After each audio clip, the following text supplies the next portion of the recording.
Inheritance and variation. बघा बाळांनो, आपण आज तिसरा धडा आहे इनहेरिटन्स अँड व्हेरिएशन. ह्या धड्यामध्ये मागच्या लेक्चरला in the last lecture we have seen the sex determination in human being, birds and honey bees. मागच्या लेक्चरला आपण काय बघितलं होतं? ह्याच धड्यामधलं सेक्स डिटर्मिनेशन कशात बघितलं होतं? माणसांमध्ये बघितलं होतं, पक्ष्यांमध्ये बघितलं होतं आणि मधमाशीमध्ये. आता आपण काय बघणार? Genetic disorders. आता जेनेटिक डिसऑर्डर्स म्हणजे नेमकं काय आहे? We know that in this chromosomes we have a 23 chromosomes, 23 pairs of chromosomes. This 23 pairs of chromosome means what we say 46 chromosomes are present. Now this 46 chromosomes, we are having 22 autosomes and 1 sex chromosome. या 46 मध्ये आपण काय म्हणतो? 22 autosomes आहे आणि 1 sex chromosome आहे. आता ह्याच्यामध्ये या ऑटोझोम मध्ये sex chromosome in the autosome और the sex chromosome there is some disorders are present on because on this chromosome number. या क्रोमोझोम नंबर वरती एखादा क्रोमोझोम डिलीट होतो किंवा ॲड होतो किंवा ॲब्सेन्स होतो. मग असं झालं की त्याला आपण म्हणतो जेनेटिकल डिसऑर्डर्स. आता हे genetical disorders are divided into 2 types. One is called as Mendelian disorder and second is called as chromosomal disorder. बघा, genetic disorder is divided into 2 types. First is the Mendelian disorder and second is chromosomal disorder. Now Mendelian disorders already we have seen some examples. Mendelian disorders चे आपण काही examples already बघितलेले आहेत. राहिलेला example आज बघणार. आणि दुसरा आहे क्रोमोझोम. क्रोमोझोम म्हणजे तुमच्या लक्षात येत असेल तर 22 ऑटोझोम्स आणि 1 सेक्स क्रोमोझोम. ह्याच्यावरती एखादं घटकामध्ये कुठेही जादा किंवा कमी असं होईल त्याला आपण त्याला क्रोमोझोमल म्हणू. आता मेंडेलियन जे आहे it is due to the deletion or mutation in the gene. आपला जो जीन आहे, हा जो डीएनएचा स्ट्रक्चरचा जीन आहे, ह्या जीन मध्ये काय होतं? थोडासा चेंज होतो, अल्टरनेशन होतं किंवा चेंजेस होत, अचानक बदल होतो. म्युटेशन आपण बघितलेलं आहे. तुम्हाला सुतार मॅडमनेही घेतलेलं आहे की म्युटेशन म्हणजे काय आहे. मीही जेनेटिक्समध्ये घेतलेलं आहे. What do you mean by the mutation? म्युटेशनचा अर्थ आहे sudden change in the genetical material. जे आपले जीन्स आहेत त्याच्यात एखादा अचानक बदल घडला की त्याला आपण म्हणतो म्युटेशन. मग त्याच पद्धतीने मेंडलिझममध्ये आता म्युटेशन आपल्या बॉडी सिस्टममध्ये भरपूर पार्ट्स आहेत. मग कुठेही काय थोडासा चेंज झाला तर त्याच्यातला जो चेंजेस होईल त्याला आपण म्हणतो मेंडेलियन डिसऑर्डर. आता इथं क्रोमोझोम्स आहे, तर क्रोमोझोम्समध्ये काय आहे? We have this chromosomes. हे पेअर्स ऑफ क्रोमोझोम्स आहेत. हे दोन्ही एकसारखे आहेत म्हणजे हा एक्स क्रोमोझोम आहे. समजा हा एक्स असेल आणि तर एकच क्रोमोझोम असेल तर हा वाय क्रोमोझोम, वाय आणि एक्स. आता ह्या क्रोमोझोम मध्ये एखादा क्रोमोझोम समजा हा क्रोमोझोम इथं नाही म्हणजे काय झालेलं आहे? ॲब्सेन्स ऑफ क्रोमोझोम झालेला आहे. फक्त एकच आहे ॲब्सेन्स ऑफ क्रोमोझोम. किंवा इतर ह्याच्यातला एखादा क्रोमोझोम पार्ट नसेल एक्स आणि वाय मधला, ॲब्सेन्स ऑफ क्रोमोझोम झालं की त्याला आपण काय म्हणणार आहोत? Chromosomal disorder. किंवा एखादा जादा, आता हा आहे, आता इथं बघा 2 एक्स आणि 1 वाय म्हणजे काय? Excess of chromosome is present. इथं मी काय दाखवलं? ॲब्सेन्स. इथं काय दाखवलं? Excess. Excess of the chromosome is present. Therefore it is. आता इथं काय होणार? एक्सेस जादा झाला किंवा कमी झालं तर ती अरेंजमेंट कशी दिसणार आहे? ॲबनॉर्मल दिसणार आहे. आपल्या 2च आहेत घटक. ह्या 2 मधनं हे 2च आहे. समजा ह्याच्यात एक अजून वेगळंच काहीतरी ॲड झाला कलर, चांगला दिसतो का? नाही. काय? हा ॲबनॉर्मल आहे. मग त्याच पद्धती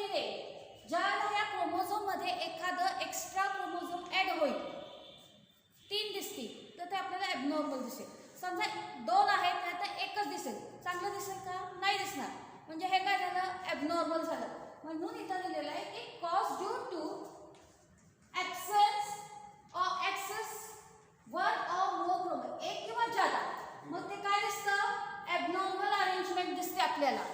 मग अशा कंडिशनला आपण काय म्हणतो क्रोमोझोमल डिसऑर्डर. आता ह्याच्यातले काही आपण उदाहरणं बघूया. मेंडेलियन डिसऑर्डरमध्ये first example is thalassaemia, sickle cell anaemia, colour blindness, haemophilia, PKU etcetera. आता ह्याच्यातनं थॅलेसेमिया हे झालेलं नाही आहे मेंडेलियन डिसऑर्डर, पण सिकल सेल एनिमिया हे ऑलरेडी मी घेतलेलं आहे तुम्हाला. त्याला दुसरं नाव घेतलं होतं आपण फिलिओट्रॉफी. ज्यातलं ब्लड ग्रुपचा शेप काय होतो चेंज होतो, तो सिकल सेल एनिमियाचं एक घेतलेलं होतं. कलर ब्लाइंडनेस हाही घेतलेलं एक्झाम्पल आहे. आणि हिमोफिलिया ह्याला आपण रॉयल डिझीज सुद्धा म्हणतो. PKU फिनाइल क्युटिरोनिन, तर हे काय आहे फिनाइल PKU, तर it is a urine infection disease. असे एक्झाम्पल झालेत. आता ह्या मेंडेलियन मधला फक्त एकच पार्ट राहिलेला आहे थॅलेसेमिया. आता क्रोमोझोमल मध्ये जे एक्झाम्पल्स आहेत, पहिला आहे डाऊन सिंड्रोम, दुसरा आहे टर्नर सिंड्रोम आणि तिसरा क्लाइनफेल्टर सिंड्रोम. आता ह्याच्यातनं या जेनेटिक डिसऑर्डर मधले 3 आपल्याला ऑलरेडी केलेले. आता मेंडेलियनचे सगळे जे काही डिसऑर्डर्स आहेत हे काय आहे, तो ऑटोझोमल रिसेसिव्ह डिसऑर्डर्स आहे. आता आपण याला ऑटोझोमल का म्हणतो, तर it is occurring on the autosomes chromosome. ऑटोझोमच्या क्रोमोझोमवरती हा डिझीज ऑकर होतात. हे कॅरेक्टर ह्याचं महत्त्वाचं ऑटोझोमचं काय आहे, तर it is passing from grandparent to the grandson. मधला दुवा कोण आहे, डॉटर आहे. मुलगी काय आहे, कॅरियर आहे. आणि हा डिझीज पास कुठं होतो, तर ग्रँडसनला होतो. कुठून होतो, आजोबापासनं मुलीला जातो, मुलीपासनं त्याच्या नातवाला जातो. म्हणून ह्याला आपण म्हणतो it is autosomal inherited passing from one generation to next generation recessive disease. Autosomal का म्हटलं तर it is occurring on the 22. आता 22 ऑटोझोम मध्ये कुठल्या पेअरला हा डिझीज ऑकर होतो आणि कसं होतं हे आपण बघणार आहोत. आता आपण त्यातला थॅलेसेमिया हा आपण बघूया. आता थॅलेसेमिया म्हणजे नेमकं काय आहे, this is the mainly related with the blood. रक्तामधला हा आजार आहे. आणि आपण इंग्लिशमध्ये ब्लडला आपण काय म्हणतो, haemoglobin. This haemoglobin it consist of a conjugated protein. ब्लडमध्ये काय असतं, कॉन्जुगेटेड प्रोटीन मॉलिक्युल्स असतात. We have the protein molecules in our blood which consist of A and B chain. आता समजा हे लॉंगेस्ट चेन असेल तर हे एकदम मोठी मोठी असे, तर ह्या A आहे, this is B.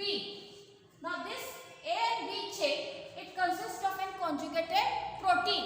Now this A and B chain mostly consists of alpha and beta chain. A आणि B chain मध्ये काय आहे, अल्फा आणि बीटा चेन्स आहेत. आता अल्फा आणि बीटा चेन्स मध्ये काय आहे ते बघूया. The alpha chain are controlled by, ही अल्फा जी चेन आहे, जी अल्फा चेन आहे, तर ही अल्फा चेन काय करते, it is controlling the two linked genes. ह्या चेनवरती ही जी ए आणि बी चेन आहे ह्याच्यावर काय अल्फा आणि बीटा सब युनिट्स आहेत. मग या अल्फा मध्ये काय आहे, तर 2 लिंक्ड जीन्स आहेत. दिस 2 लिंक्ड जीन्स आर HBA1 आणि HBA2. म्हणजे ह्या चेनवरती काय आहे, HB म्हणजे हेमोग्लोबिन. ए वर आहे, पहिली चेन आहे, त्याच्यात ह्या चेन मध्ये 1 आणि 2 असे 2 हेमोग्लोबिनचे सब युनिट्स आहेत विच इज क्लोजली प्रेझेंट. एकदम जवळ असे क्लोजली प्रेझेंट असतात, एकदम टाइटली. आणि बीटा आणि हा कुठं असतो तर ऑन द क्रोमोझोम नंबर 16.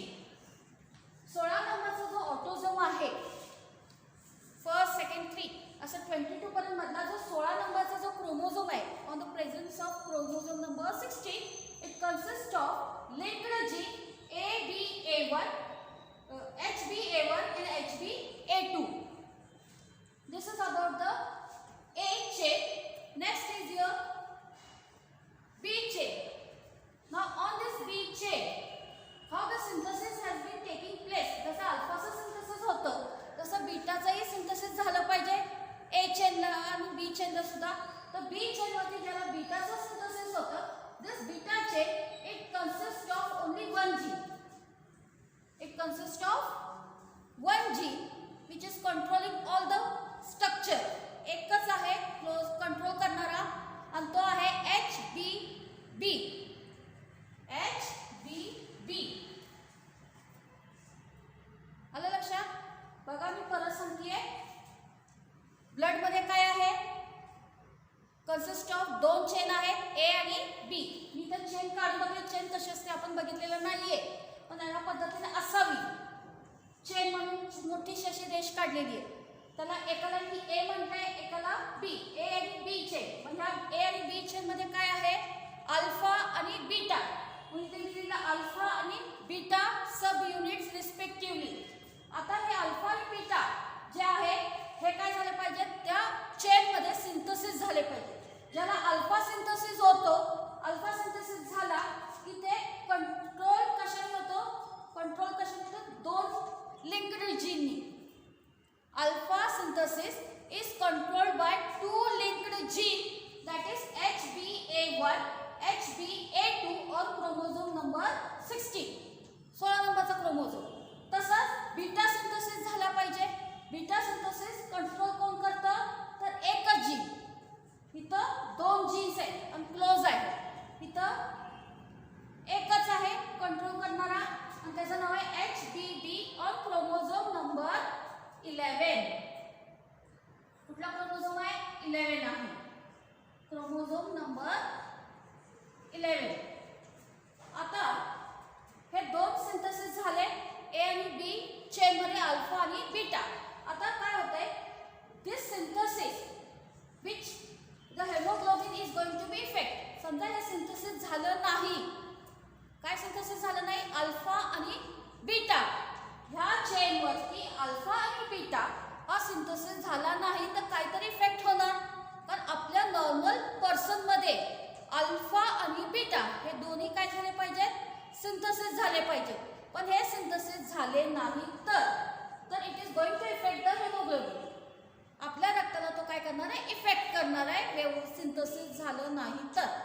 समजा ते सिंथेसाइज झालं नाही चेन मध्ये तर समजा तो अल्फाला इफेक्ट केला, इथं नाही सिंथेसिस झालं तर त्याला आपण म्हणतो अल्फा थॅलेसेमिया. समजा जो बीटाला इफेक्ट नाही झालं सिंथेसिस तर त्याला आपण म्हणतो बीटा थॅलेसेमिया. म्हणजे काय होतंय? सिंथेसिस रक्तामध्ये अल्फा आणि बीटाचं झालं नाही तर it is divided into two types. त्याचे दोन प्रकार होतात, अल्फा आणि बीटा थॅलेसेमिया. आता समजा हे झालं तुमचं की सिंथेसिस कुठं होत आहे, इफेक्ट काय होतो, कशा प्रकारे काय झालं नाही तर काय होत आहे. त्याच्यानंतरच आहे if there is a deficiency for the synthesis. समजा ही डेफिशियन्सी आली सिंथेसिस अल्फा आणि बीटा सब युनिट मध्ये तर काय होणार आहे? Respectively there is a deletion or mutation of the gene. Deletion and mutation of the gene. म्हणून इथं नाव दिलेलं आहे म्युटेशन. मेंडेलिझम मध्ये अचानक बदल घडणार आहे. एक कुठला तरी अल्फा किंवा बीटा आपल्या रक्तामध्ये काय होणार आहे? सिंथेसिस होणार नाही. म्हणजे तिथं काय होणार आहे? अचानक बदल घडणार आहे. आणि दिस अल्फा आणि म्युटेशन झालं हा जीन काय करणार आहे? कोड करतो कशाला? अल्फा बीटा ग्लोबिलिनला चेनला. And due to this there is an abnormal synthesis of haemoglobin. Haemoglobin किंवा रक्त आपलं सिंथेसिस व्यवस्थित होत नाही. अँड नॉर्मल पर्सन मध्ये in in the normal adult, it should be 10 to 20 units. Normal जो आहे व्यक्ती त्याला युनिट्स किती लागतात? 10 to 20 units. These are the some characters present in the thalassemia. Now I have added one chart. आता इथे एक वर चार्ट आहे. तो चार्ट मी तुम्हाला त्याच्या बोर्डवरती दिसणार नाही, पण समोर घेते आणि दाखवत आहे. आता ह्या चार्टमध्ये तुम्ही बघितलं तर हा जो चार्ट काढलेला आहे, इथे क्रोमोझोम पेयर्समध्ये असतात. नॉर्मल क्रोमोझोम म्हणजे हा एक क्रोमोझोम नॉर्मल असणार आहे 16 नंबर मधला. आता दुसरा जो पेयर आहे तो काय असणार आहे? इफेक्टेड असणार आहे. म्हणजे त्याच्यात काय असणार आहे की त्याच्यात अल्फा किंवा बीटा हे दोन्ही पैकी एक सिंथेसिस होत नाही. मग आता इथं काय होत आहे? बी लिहिलेला आहे बघा. एनचा अर्थ आहे नॉर्मल आणि बी म्हणजे having the beta synthesis is not taking place in this living organism. आता इथं जे आहे हे दोन्ही आहेत जे मेल आणि female of father and mother both is a carrier. दोन्ही काय आहेत? कॅरियर आहे. म्हणजे काय? एक जीन नॉर्मल आहे आणि एक जीनमध्ये काय आहे? Not synthesis of the beta. म्हणजे एका ह्याच्यात हा प्रकार सिंथेसिस होत नाही.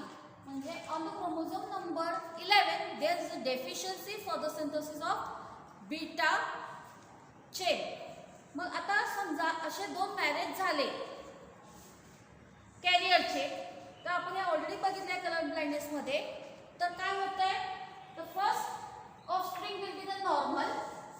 पहिला ऑफस्प्रिंग काय होणार आहे? नॉर्मल होणार आहे. दुसरा कॅरियर, तिसराही कॅरियर आहे, पण चौथा इट इज इफेक्टेड. म्हणजे फर्स्ट नॉर्मल, नॉर्मल काय आहे? नॉर्मल हा मेल, कॅरियर फिमेल, नंतर परत कॅरियर नॉर्मल मेल, नॉर्मल आहे आणि इफेक्टेड मेल. म्हणजे इथं 25% चान्सेस आहेत. आता हे बघा, हा चाइल्ड हे जे आहे ऑफस्प्रिंग हा काय आहे? नॉर्मल आहे. हा कॅरियर आहे, हा सुद्धा कॅरियर आहे आणि शेवटचा मुलगा जो आहे तो काय? इफेक्टेड आहे. आता हा जो चार्ट आहे मी दाखवत आहे हा तुम्हाला ऑटोझोमल इनहेरिटन्स आहे, पण हा चार्ट तुम्हाला काढायचा नाही. हे फक्त तुमच्या लक्षात येण्यासाठी. थिलेसेमिया म्हणजे काय आहे? समजा हा दोन्ही कॅरियर असतील आई आणि वडील, तर एक मुलगा काय होणार आहे? इफेक्टेड होणार आहे. Is having the deficiency of the haemoglobin structure. हेमोग्लोबिनमध्ये त्याचं रक्ताचं कमतरता होणार आहे. बाकीचे काय होणार आहेत? एक नॉर्मल होणार, त्याला काहीच प्रॉब्लेम येणार नाही, पण दोन काय असणार आहेत? कॅरियर असणार आहे. आता हा चार्ट तुम्ही काढायचा नाही, फक्त तुमच्या लक्षात येण्यासाठी मी हा चार्ट तुम्हाला दाखवलेला आहे. आता हे झाले तुमचे कॅरेक्टर्स. आता आपण काय करूया? कॅरेक्टर झाल्यानंतर आपण ह्याच्यात काय सिम्पटम्स असणार आहेत ते बघूया. What are the symptoms present in the thalassaemia. समजा डेफिशियन्सी झाली रक्तामध्ये तर काय होऊ शकतं? What will going to be happen? The first symptoms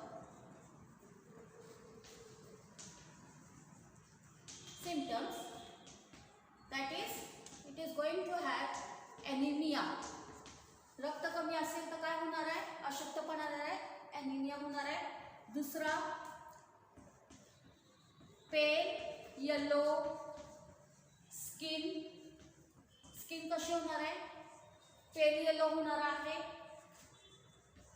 नंतर change in the blood cells.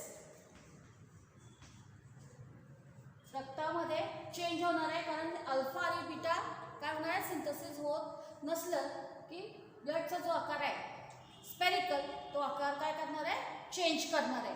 Change in the blood cells. चौथा आहे ग्रोथवर इफेक्ट होतो. रक्त नसेल तर ग्रोथ अँड डेव्हलपमेंट इफेक्ट होतो.